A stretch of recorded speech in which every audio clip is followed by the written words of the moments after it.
Selamat siang investor, kembali bersama saya Melina dari Mexico Futures.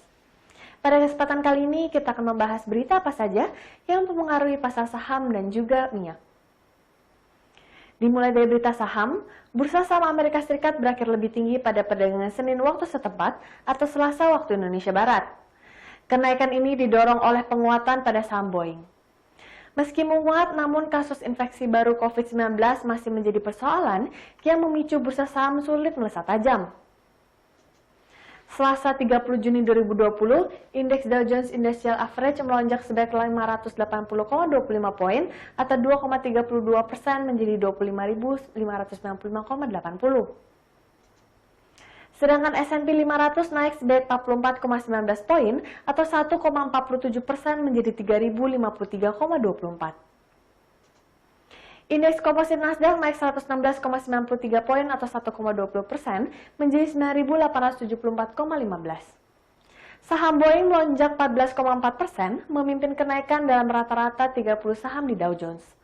Semua 11 sektor utama S&P 500 ditutup lebih tinggi, dengan sektor industri dan bahan masing-masing naik 2,36% dan 2,03%. Di sisi lain, Dana Moneter Internasional atau International Monetary Fund menurunkan perkiraan pertumbuhan ekonomi global di tahun 2020. Revisi dilakukan di tengah meningkatnya kasus COVID-19 di seluruh dunia.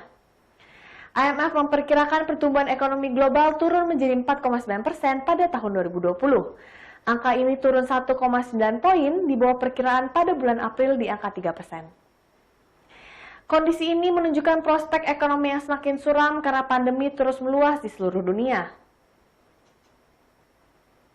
Kini investor terus mengamati meningkatnya jumlah kasus virus corona di seluruh negeri dengan mempertimbangkan dampaknya pada pemulihan ekonomi. Dilaporkan Pusat Sains dan Teknik Sistem di Universitas Johns Hopkins melaporkan lebih dari 2,56 juta kasus COVID-19 telah dilaporkan di Amerika Serikat dengan hampir 126.000 kematian pada Senin sore. Di bursa Asia, saham di Asia Pasifik naik pada perdagangan Selasa pagi ini karena investor menunggu rilis indeks pembelian manajer manufaktur resmi di China. Hari ini Nikkei 225 di Jepang naik 1,75% pada awal perdagangan, menyusul penurunan lebih dari 2% pada hari Senin. Indeks Topix juga menambahkan 1,5%. Di Korea Selatan, Kospi naik sebesar 1,39%. Sementara itu, S&P atau Australian Exchange 200 di Australia menguat sebesar 0,66%. Secara keseluruhan, indeks MSCI Asia tidak termasuk Jepang diperdagangkan 0,33% lebih tinggi. Dari sisi data ekonomi, produksi industri Jepang pada bulan Mei turun 8,4% bulan ke bulan, menurut data yang dirilis Selasa dalam laporan awal oleh Kementerian Ekonomi, Perdagangan, dan Industri Negara. Ini adalah penurunan yang lebih besar dari perkiraan pasar median, penurunan 5,6% oleh para ekonom dalam jajak pendapat Reuters. Sedangkan di bursa lokal, indeks harga saham gabungan atau IHSG bergerak menguat pada pembukaan perdagangan saham Selasa pekan ini. Pada awal perdagangan Selasa, IHSG naik 36,36 poin atau 0,72% ke posisi 4.938,10. Sementara indeks saham LQ45 juga naik 0,72% ke posisi 765,96. Di awal perdagangan ini, IHSG berada di posisi tertinggi pada level 4.939,84, sedangkan terendah di level 4.864,12.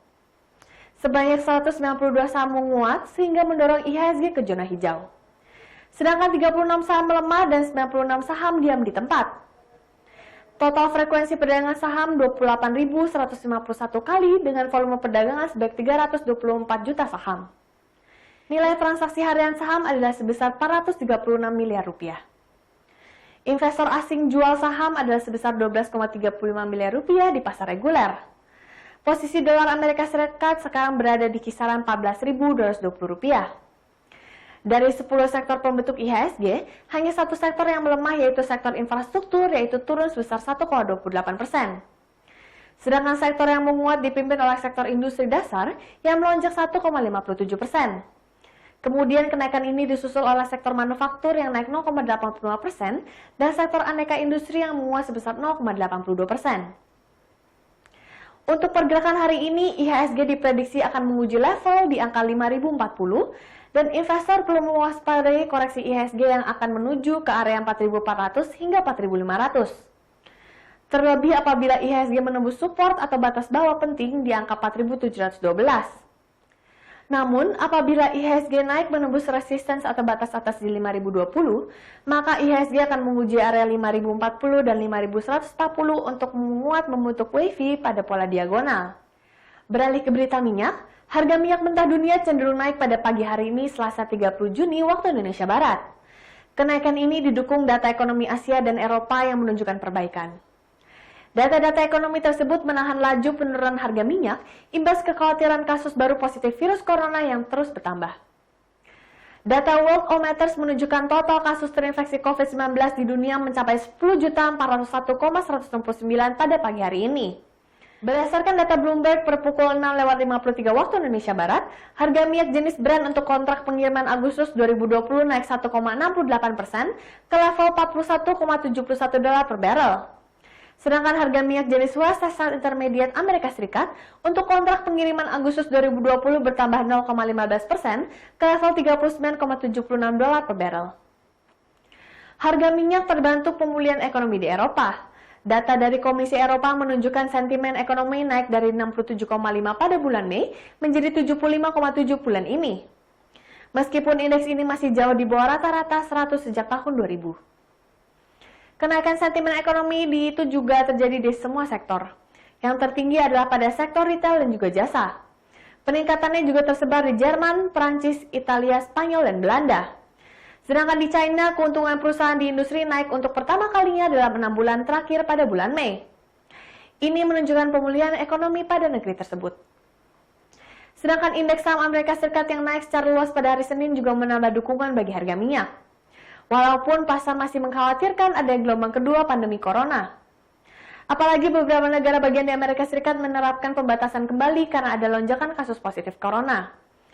Kasus yang meningkat tajam yakni di bagian California, Texas, dan juga Florida. 3 negara bagian Amerika Serikat yang paling padat penduduknya. Apalagi beberapa negara bagian termasuk Florida dan Texas merupakan konsumen bensin terbesar.